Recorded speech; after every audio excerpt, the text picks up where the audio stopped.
오늘은 잠언 27장의 말씀을 통해서 함께 은혜를 나누고자 합니다.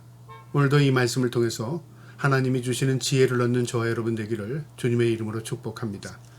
27장 1절에 너는 내일 일을 자랑하지 말라. 하루 동안에 무슨 일이 일어나는지 내가 알 수 없음이니라.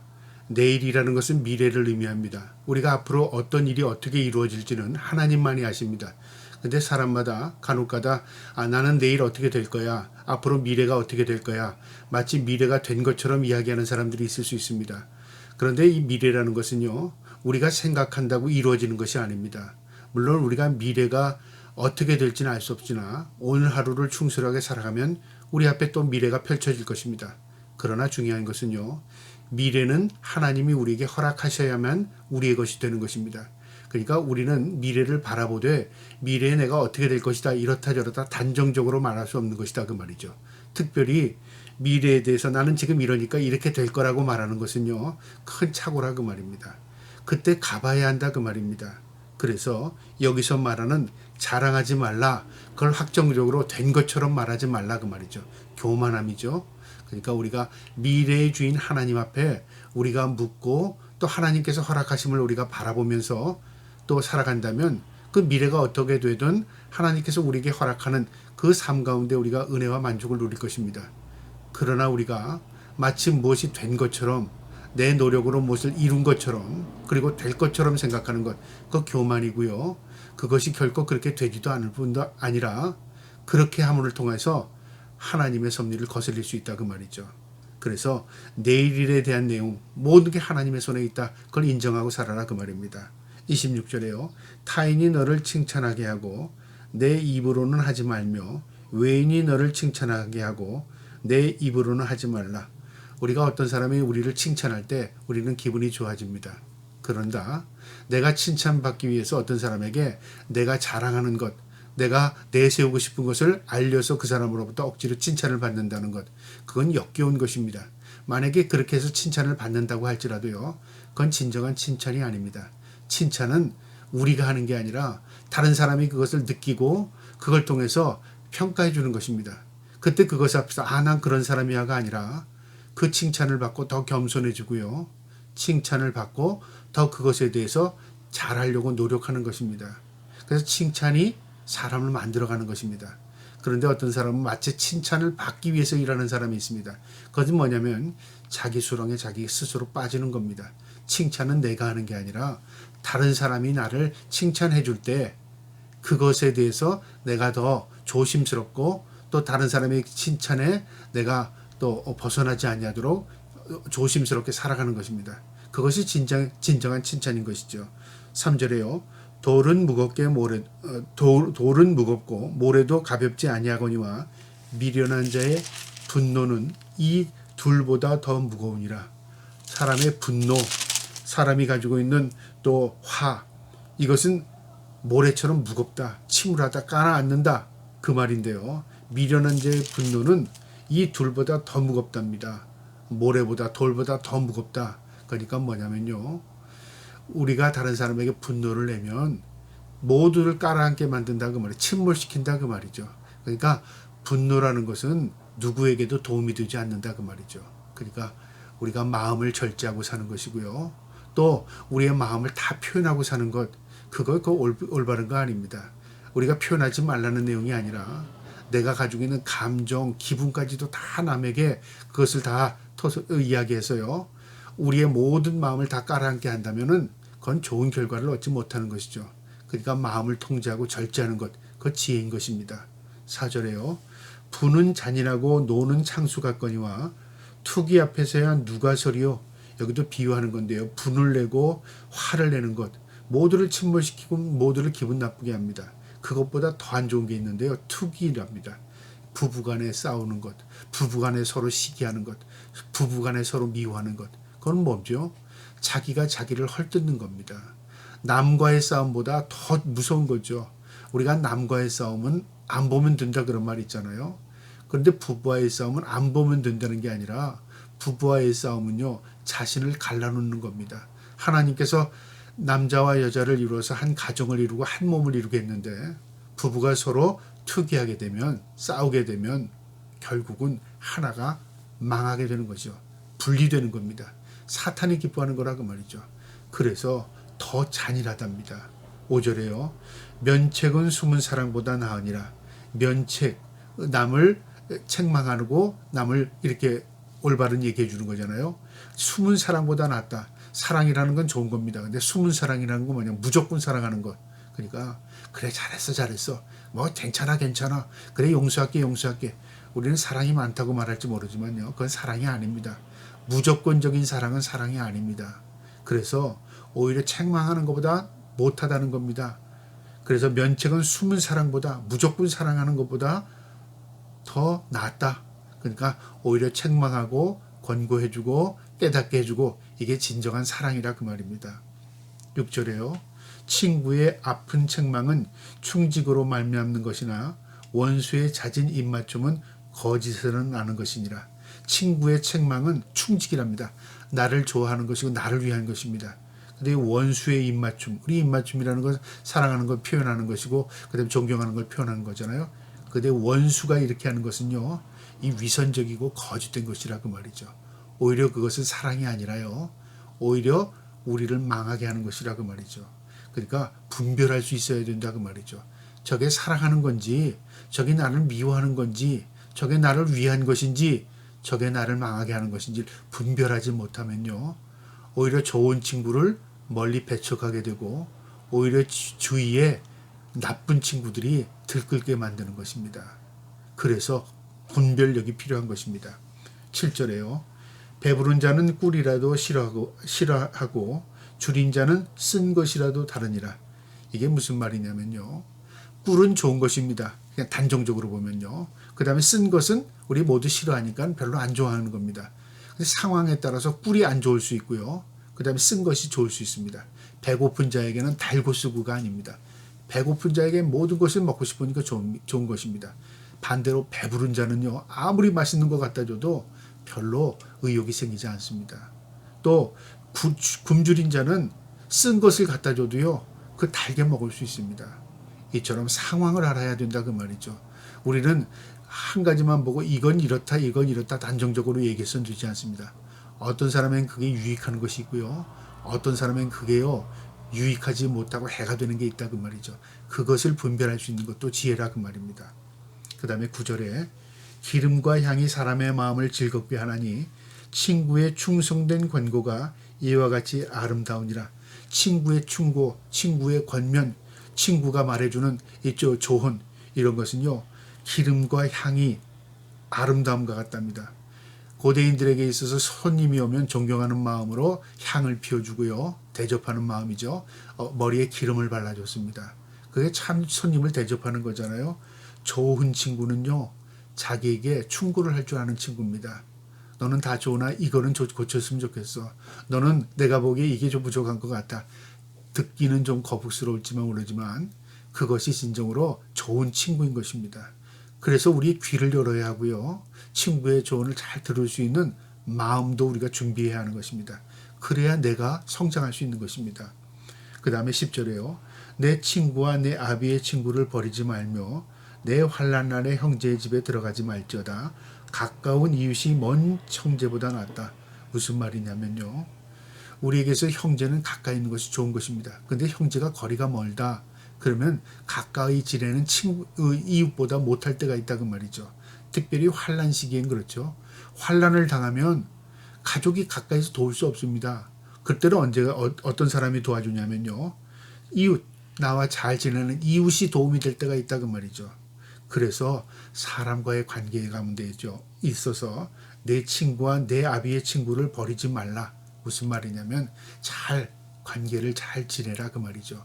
내가 환난을 당하고 어려울 때 거꾸로 내가 도움이 될 때가 있다 그 말입니다. 그것도 지혜라 그 말입니다. 그 다음에 11절에요. 내 아들아 지혜를 얻고 내 마음을 기쁘게 하라. 그리하면 나를 비방하는 자에게 내가 대답할 수 있느니라. 아버지가 자식에게 지혜를 원합니다. 내가 지혜롭게 살고 내가 참된 사람에게 존경받는 사람이 되면 나를 비방하는 사람이 있을지라도 내 자식 너를 보고 나를 비방하지 못할 거야 그 말이죠. 그래서 어떤 부모든지 나보다 자식이 더 잘 되기를 원합니다. 어떤 부모도요, 나보다 자식이 더 존경스러운 인물이 되기를 원하는 것이죠. 그게 부모의 마음입니다. 고대인들도 마찬가지입니다. 그래서 내 아들아 지혜를 얻고 내 마음을 기쁘게 하라. 네가 지혜롭게 살면 부모의 마음이 기쁘다. 그러면 나를 비방하는 자에게 내가 대답할 수 있느니라. 내가 그렇지만 내 자식을 보면 알잖아요. 그럼 말할 수 있잖아요. 그런데 우리가 다른 사람이 비방할 때 뭐 말할 게 없어요. 그건 참 더 비참해지는 거죠. 그래서 자식이 부모의 뭐가 되냐면요. 면류관이 될 수 있는 겁니다. 빛을 비춰주는 그런 역할을 한다 그 말이죠. 우리 모든 자녀들이 다 그런 자녀들 될 수 있기를 축복합니다. 12절에요. 슬기로운 자는 재앙을 보면 숨어도 피하여도 어리석은 자들은 나가다가 해를 받느니라. 슬기로운 자와 어리석은 자의 차이는 재앙이 오면 어떻게 대처하느냐에 따라서 저 사람은 슬기로운 사람이구나. 저 사람은 어리석고 미련한 사람이구나가 증거된다는 거죠. 재앙은 앞으로 이루어지는 것입니다. 예를 들어서 폭풍이 몰려옵니다. 피해야 내가 해를 입지 않잖아요. 그런데 미련한 자가 폭풍이 와 뭐 피해 가겠지 막연하게 생각하면 그 폭풍은 결국 나에게 엄습해서 내가 피해를 당하는 거죠. 앞으로의 미래의 삶이 그렇습니다. 우리가 앞으로 죽게 되고 미래에 우리가 하나님 앞에 심판대에 선다. 그것을 우리가 알게 되면 지금부터 우리가 어떻게 살아야 됩니까? 하나님의 은혜를 구하고 올바른 삶을 살고 믿음으로 살아야 되는 거죠. 그런데 뭐 그때 가봐야 알지. 그리고 망각하고 사는 것. 이게 어리석은 자입니다. 그래서 이 앞으로 되어질 일을 예측하는 것. 그것도 지혜라 그 말입니다. 13절에요. 타인을 위하여 보증선 자의 옷을 취하라.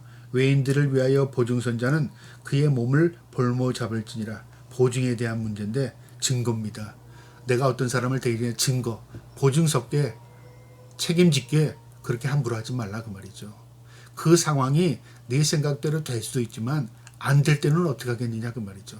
그래서 오히려 보증이라는 것은 철저하게 네가 그것을 증명해낼 수 있듯 책임질 수 있는 범위 내에서 내가 해라 그 말이죠. 뭐 볼모로 잡아라 옷을 취하라 이 말은 뭐냐면 네가 분명히 그거에 대한 책임을 질 수 있을 때에 그 일을 행하라 그 말입니다. 14절에요. 이른 아침에 큰 소리로 자기 이웃을 축복하면 도리어 저주같이 여기게 되리니라. 우리가 남을 축복하는 건 좋은 것인데요. 아침에 이른 아침에 큰 소리로 이른 아침이라는 건 사람이 잘 수도 있고 또 새벽녘에 또 이 조용한 시간을 보내는 사람도 있잖아요. 그 고대인들이 기도하는 시간이 아침 이른 시간이었습니다. 그런데 큰 소리로 축복한다고 큰 소리를 외치는 것은 오히려 저주만 또 못한 거죠. 오히려 그것은 상황에 이치에 맞지 않는 겁니다. 이것은 진실성이 없는 과장된 위선적인 행동하지 말라 그 말입니다. 이것을 분별하는 것도 지혜라 그 말입니다. 15절이요. 다투는 여자는 비 오는 날에 이어떨어지는 물방울이라. 그를 제어하기가 바람을 잡는 것 같고 오른손으로 기름을 움키는 것 같으니라. 이 다투는 여자, 비 오는 날에 집에 떨어지는 빗방울 같답니다. 물방울 같답니다. 집은 비를 피할 수 있는 것이고 바람을 피할 수 있는 것입니다. 그런데 밖에가 비가 오는데 안에서도 물이 떨어져요. 그럼 사람이 어떻게 되죠? 집 밖으로 나가는 수밖에 없습니다. 집이 더 불편한 겁니다. 차라리 밖에 다른 집에 가서 비를 피하는 게 낫죠. 가정에서 여인들이 이렇게 싸움을 다툼을 일으키면 집에 있는 식구들이 다 나가게 되는 겁니다. 그거 어떻게 돼요? 근데 그를 제어하기가 그 어리석은 여인을 제어하기가 바람을 제어하는 것 같고 오른손에 기름을 움키는 것 같답니다. 제어가 안 된다 그 말이죠. 어떻게 바람을 손으로 잡고 어떻게 기름을 한으로 움켜잡을 수 있습니까? 제어가 안 된다 그 말이죠. 그러니까 어리석은 여인이 집에 있으면 식구들이 다 떠난다 그 말이죠. 그러니까 우리가 나 하나의 문제가 아니라 가족의 문제고요. 나 하나의 문제가 아니라 우리 모든 식구들에게 영향력을 미치는 것이다 그 말이죠. 그래서 우리가 지혜롭게 살아야 된다 그 말입니다. 17절에요. 철이 철을 날카롭게 하는 것 같이 사람이 그의 얼굴을 친구의 얼굴을 빛나게 한다. 친구는 서로 영향력을 준다 그 말이죠. 내가 빛나면 내 친구도 후광을 입게 되고요. 내 친구가 잘 되면 나도 후광을 입게 되는 겁니다. 서로가 서로를 빛나게 하는 것이다 그 말이죠. 친구의 중요성입니다. 18절에요. 무화과 나무를 지키는 자는 그 과실을 먹고 자기 주인에게 시중 두는 자는 영화를 얻으리라. 한 가정에 고대인들의 종들이 있습니다. 그 종이 과실을 나무를 잘 가꾸면 그 과실이 주인만 먹는 게 아니라 종도 먹을 수 있습니다. 그것뿐만 아니라 주인이 그 종을 어떻게 돼요? 칭찬해주고 그에게요 그 근면함을 상을 내려요. 그러니까 나에게 좋은 것이라 그 말이죠.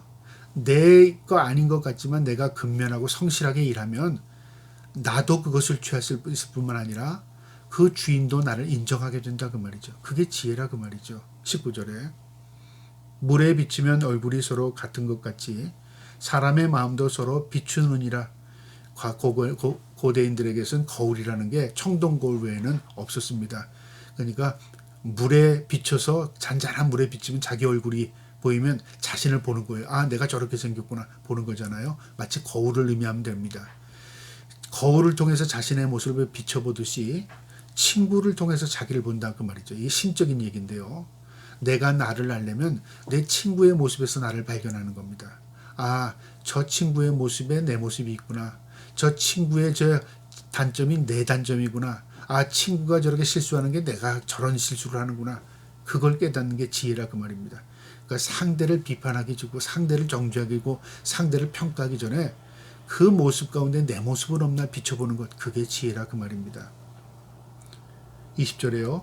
스올과 바비돈을 만족함이 없고 아바돈은 만족함이 없고 사람의 눈도 만족함이 없느니라. 무엇을 의미하냐면요. 이거 스올, 아바돈은 지옥, 그 다음에 죽음 이후의 세계입니다. 사람이 죽는 게 근데 지옥에 사람이 많으니까 더 안 죽어도 정원이 찼으니까 못 봤습니까? 그렇습니까? 아니에요. 오늘도 죽고 내일도 죽고 계속 사람은 죽어가도 끝이 없이 그곳에 들어갑니다. 이처럼 만족함이 없다. 사람의 눈이 그렇답니다. 사람의 눈에는 만족함이 없다. 아, 이제 됐어. 이제 더 안 해도 돼. 이제 난 있는 거 가지고 만족해. 아닙니다. 그래서 가진 사람은 더 갖고 싶은 것이고요. 누리고 사는 사람 더 누리고 싶은 것이고요. 그 다음에 보는 대로 갖고 싶은 게 인간의 욕심, 욕망입니다. 그거 절제하지 못하면요. 우리를 침몰시킵니다. 그래서 지옥에 비교한 겁니다. 그래서 우리가 족한 줄 아는 것, 만족함을 얻을 수 있는 것, 그게 지혜라 그 말이죠. 우리의 마음, 감정으로는 만족이 되지 않습니다. 인간입니다. 그럼 어떻게 해야 되죠? 내 마음을 다스리시고 내 마음의 주인 되시는 주님께 우리의 삶을 맡길 때 우리가 진정한 만족을 경험하게 되는 것입니다. 저와 여러분이 그 은혜를 입기를 축복합니다. 그 다음에 22절에 미련한 자를 곡물과 함께 절구에 넣고 공의를 찌을지라도 그의 미련함은 벗어지지 아니하니라. 미련한 자는 어떻게 무엇을 해도 그 미련함에서 벗어나지 못한다 그 말이죠. 자기 아집에 굳어지면요. 이처럼 절구에 빠는 곡식처럼 빠도 그게 부서지지 않아요. 그러니까 어떻게 해야 된다는 거죠. 내 마음을 내가 쪼갤 수 있도록 여유 있도록 느슨하도록 그리고 좀 수용성 있는 마음을 갖지 않으면 결국 어떻게 굳어진 마음이 돼서 미련한 자가 된다 그 말입니다. 23절에요. 내 양떼의 형편을 부지런히 살피며 내 소떼의 마음을 두라. 내가 목축업자라면 양떼 속떼를 잘 돌보면 결국 그것에 쓰여서 내가 소득을 얻는 거죠. 그러니까 관심을 다른 데 두지 말고 내 일, 현재 일에 충성해라 그 말입니다. 24절에 대저 재물은 영원히 있지 못하나니 멸류관이 어찌 대대했으리랴. 한마디로 말하면 재물이 천년 만년 가는 거 아니라 그 말이죠. 재물이라는 것은요.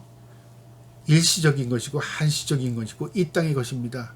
그래서 3대를 이어가지 못한답니다. 이 재물이라는 것은 소멸성을 가지고 있습니다. 영원 지속성이 없다 그 말입니다. 그거 이해하는 것, 깨닫는 것, 그게 지혜라 그 말입니다. 25절에 풀을 벤 후에 새 움이 돋나니 산에서 꼴을 거둘 것이라. 그거와는 정반대로의 자연은 달라요. 배도 또 자라납니다. 풀을 베도 그 다음에 또 자라납니다. 이게 하나님의 법칙입니다. 우리가 풀을 베먹으면 나면요. 그 다음에 또 이게 자라나서 또 베먹을 수 있습니다. 만족하거나 풍성하지는 않을지라도요. 내가 노력한 만큼 거둘 수 있는 것입니다. 하나님의 섭리라 그 말이죠. 욕심 부리지 말고 족한 줄 알고 살아라 그 말입니다. 26절에 어린 양의 털은 내 옷이 되며 염소는 밭을 사는 갑이 되며 내가 지금 키우는 내 현재의 내 삶에 만족하면서 성실하게 살아가면 그것이 내가 입는 옷이 되고 내 밭을 살 수 있는 갑이 되어서 또 그것을 통해서 내 삶을 유지하게 된다 그 말이죠. 현실의 중요성입니다. 우리가 하나님 앞에 현재의 삶에 만족하고 감사하며 살면요, 그 감사는 더 큰 감사를 이어갑니다. 그래서 감사하는 자에게 또 감사가 이어지게 하나님 만드십니다. 내가 메마르는 것은 감사가 없기 때문에 그런 것이고요. 내가 풍성한 은혜를 누리는 것은 감사할 줄 알기 때문에 그런 것입니다. 저와 여러분이 감사를 잊지 않고 살기를 축복합니다. 마지막 27절에 염소의 젖은 넉넉하여 너와 내 집의 음식이 되며 내 여종의 먹을 것이 되느니라. 염소의 젖, 집안에서 염소를 키워서 그 젖을 짜서 치즈도 만들고 또 빵에 넣어서 만들고 반죽해서 만듭니다. 그러니까 평범한 것이지만 그 생활에 충실하면서 감사하면서 자신의 일을 행하면 그것이 자신의 생계를 유지할 뿐만 아니라 그것으로 인하여 기쁨을 누리게 되고 만족도 경험하게 된다 그 말이죠. 너무 큰 욕심을 갖지 말고 하루하루의 삶 가운데 주님 주시는 것에 최선을 다하며 만족하며 살면 그 안에 행복이 있고 그 안에 기쁨이 있고 그 안에 하나님이 주신 은혜와 감사가 있다 그 말이죠. 그래서 행복이라는 것은 미래가 아닙니다. 지금 여기입니다. 가장 중요한 것은요, 앞으로 되어질 것이 아니라 지나간 것이 아니라 here and now라고 그러잖아요. 지금 여기 있는 것입니다. 지금 주위에 있는 가족이 가장 중요한 것이고요. 지금 내가 믿음으로 하나님 섬기며 사는 것 가장 중요한 신앙입니다. 그리고 나에게 맡겨준 일에 내가 최선을 다하고 사는 것 가장 중요한 것입니다. 평범한 것 같지만 그 평범한 일상 가운데 가장 중요한 것을 깨닫고 사는 것, 그게 진정한 지혜라 그 말입니다. 저와 여러분의 하루하루가 하나님이 주시는 기쁨으로 가득 채워져 나가는 인생들 다 되시기를 주님의 이름으로 축복합니다. 아멘.